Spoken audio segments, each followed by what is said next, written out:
अस्सलाम वालेकुम दोस्तों, नमस्ते, सत श्री अकाल।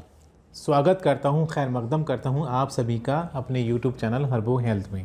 दोस्तों आज मैं आपसे बात करूंगा एक ऐसी जड़ी बूटी के बारे में जिसका नाम है वृद्ध दारू, जिसको विदारा भी कहा जाता है।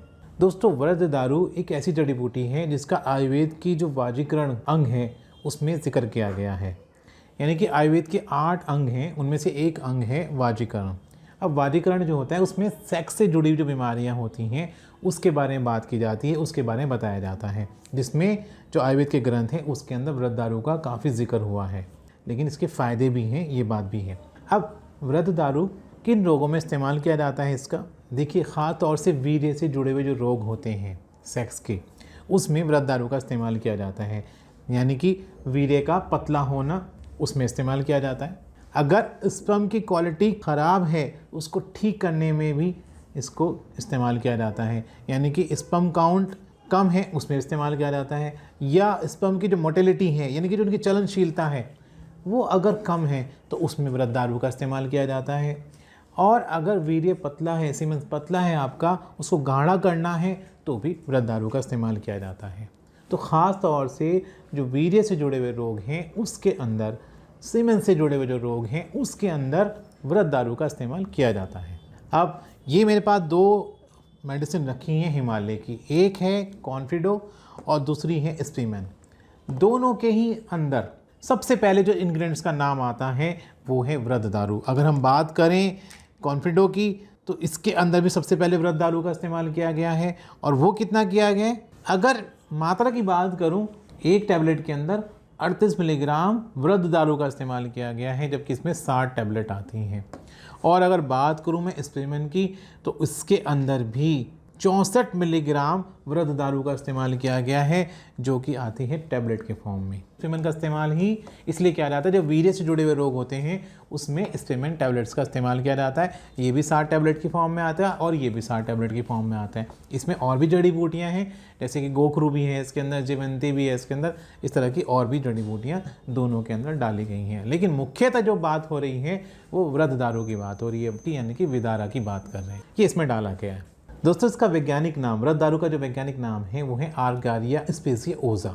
ये इसका वैज्ञानिक नाम है और इंग्लिश में इसको एलिफेंट क्रीपर और साधारण भाषा में इसको समुंदर सोक भी कहा जाता है।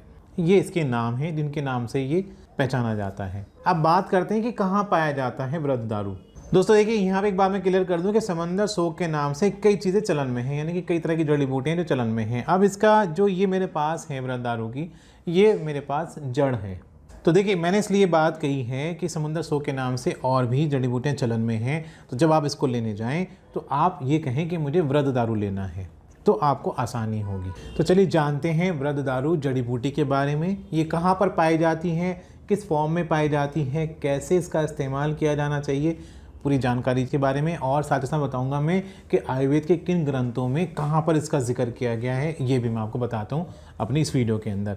दोस्तों आपसे रिक्वेस्ट ये है कि प्लीज़ आप हमारे चैनल को सब्सक्राइब करें, बेल आइकन को प्रेस करें, वीडियो को लाइक करें, शेयर करें और कमेंट बॉक्स में कमेंट ज़रूर करें, ताकि इस तरह की जो वीडियोज़ हैं, इस तरह की जो ख़ास वीडियोज़ हैं जड़ी बूटी से जुड़ी हुई, वो आपको सही तरह से पूरी जानकारी मैं आपको दे सकूँ। तो चलिए जानते हैं वृद्ध दारू के बारे में, इस जड़ी बूटी के बारे में। तो चलिए दोस्त बात करते हैं कि वृद्ध दारू का जो वर्णन है किन किन ग्रंथ में किया गया है, यानी कि आयुर्वेद के जो कौन कौन से ग्रंथ हैं जिसके अंदर वृद्ध दारू के बारे में बताया गया है, और वो भी श्लोक के फॉर्म में बताया गया है। देखिए यहाँ देखिए आप, ये एक श्लोक दिया गया है शार्ंगधर संहिता में। अब शार्ंगधर संहिता ये एक पुस्तक है जो कि आयुर्वेद की पुस्तक है, इसमें वृद्ध दारू का जिक्र किया गया है। और फिर है भेषज रत्नावली, भेषज रत्नावली के अंदर भी एक श्लोक दिया गया है जिसका जिक्र यहाँ किया गया, और ये मेरे पास है भेषज रत्नावली, आप देख सकते हैं इसमें भी इसका जिक्र किया गया। एक श्लोक दिया गया है पूरा जिसमें लिखा है वृद्ध दारुक्षम चूर्णम, ये पूरा इसमें लिखा गया, पूरा श्लोक दिया गया है। इसमें आप जाके आगे पढ़ेंगे तो पूरा वर्णन किया गया, पूरा बताया गया है कि कैसे वृद्ध दारू का इस्तेमाल किया जाता है आयुर्वेद के अंदर। और इसके अलावा भाव प्रकाश है, यहाँ देख सकते हैं आप, भाव प्रकाश के अंदर भी जिक्र किया गया है। और अष्टांग संग्रह में भी इसका जिक्र किया गया है। और इसका जो विशिष्ट योग है यहाँ पर लिखा गया है, जो इसका खास योग है वो है वृद्ध दारुक्षम चूर्ण। ये इसका खास योग है जो कि पुस्तक के अंदर वर्णन इसका बहुत अच्छी तरह से किया गया है। तो ये तो है उन पुस्तकों के हवाले जहाँ पे इसके बारे में बताया गया है। आप अगर चाहें तो इसमें देख भी सकते हैं जा करके। भैषज रत्नावली के अंदर दिया गया, मेरे पास रखी हुई है एक पुस्तक, और शारंगधर संहिता में भी इसका जिक्र किया गया है। अब बात करते हैं कि इसके क्या फ़ायदे हैं। देखिए, फ़ायदे की बात करें तो फ़ायदे ये हैं दोस्तों इसके कि जब आप इसका इस्तेमाल करते हैं आयुर्वेद ग्रंथों के मुताबिक बता रहा हूँ मैं आपको, तो ये आपके वीर्य को गाढ़ा करता है।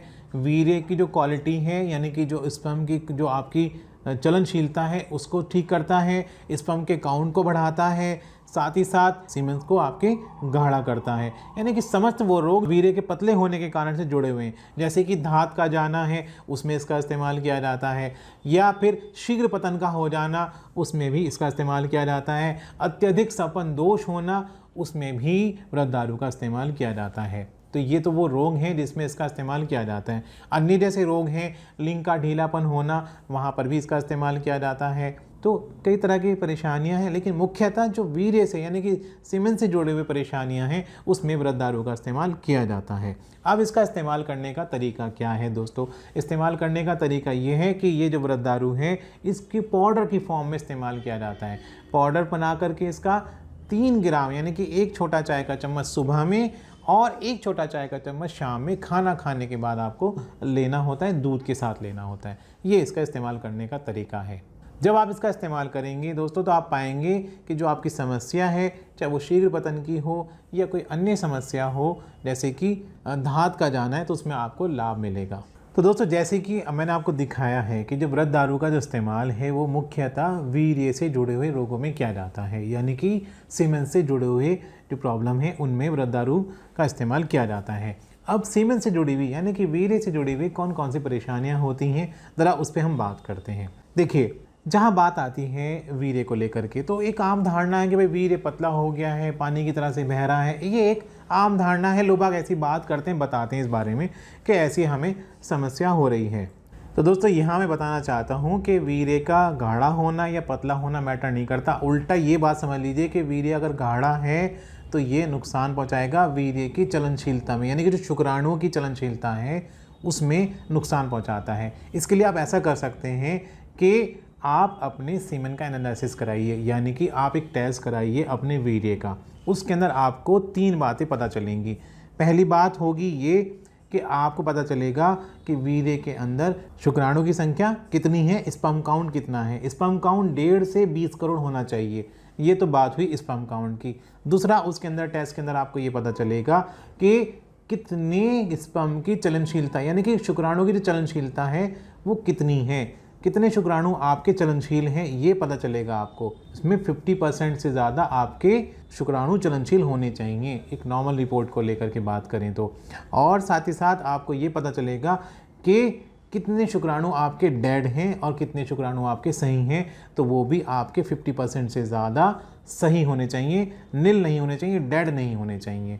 अगर ऐसा है तो आपकी रिपोर्ट ठीक है, और यदि इसका उल्टा है तो फिर आपको ज़रूरत है उसके ट्रीटमेंट की, जो मैं आपको बता रहा हूँ वृद्धारु के बारे में, यानी कि विदारा के बारे में बता रहा हूँ मैं आपको। अब ये तो बात हुई कि आपने सीमेन एनालिसिस करा लिया, आपने टेस्ट करा लिया, आपको पता भी चल गया कि क्या प्रॉब्लम है। अब हम जब वृद्धारु का इस्तेमाल करेंगे तो कैसे करेंगे? अब ये जो मेरे पास वृद्धारु है ये जड़ की फॉर्म में है, नहीं तो ये आपको बीज के रूप में ही मिल जाता है। अब इसको जड़ को आपको करना क्या है कि इसको बारीक महीन पीस करके आपको 3 ग्राम सुबह में और 3 ग्राम शाम में, यानी कि 1 छोटा चाय का चम्मच सुबह में और 1 छोटा चाय का चम्मच शाम में आपको लेना है दूध के साथ में। ये इसका इस्तेमाल करने का तरीका है सुबह शाम का। ये आपकी वीर्य की क्वालिटी को इम्प्रूव करता है, आपकी जो शुक्राणु की चलनशीलता है उनको बढ़ाता है, जो शुक्राणु की संख्या है उसको भी बढ़ाता है। ये आपको फ़ायदा पहुंचाता है, वीर्य से जुड़े हुए समस्त रोगों में आपको ये फ़ायदा पहुंचाता है। तो दोस्तों, ये थी मेरी आज की वीडियो जिसके अंदर मैंने आपको बताया है वृद्धारु विदारा के बारे में। आपको भी ये वीडियो कैसी लगी कमेंट बॉक्स में जाकर के कमेंट ज़रूर करें, बेल आइकन को प्रेस करें, चैनल को सब्सक्राइब करें, वीडियो को लाइक करें, शेयर करें। तो आज की वीडियो में इतना ही। एक नई वीडियो के साथ, एक किसी नई जड़ी बूटी के साथ आपसे फिर मिलूँगा। तब तक के लिए गुड बाय।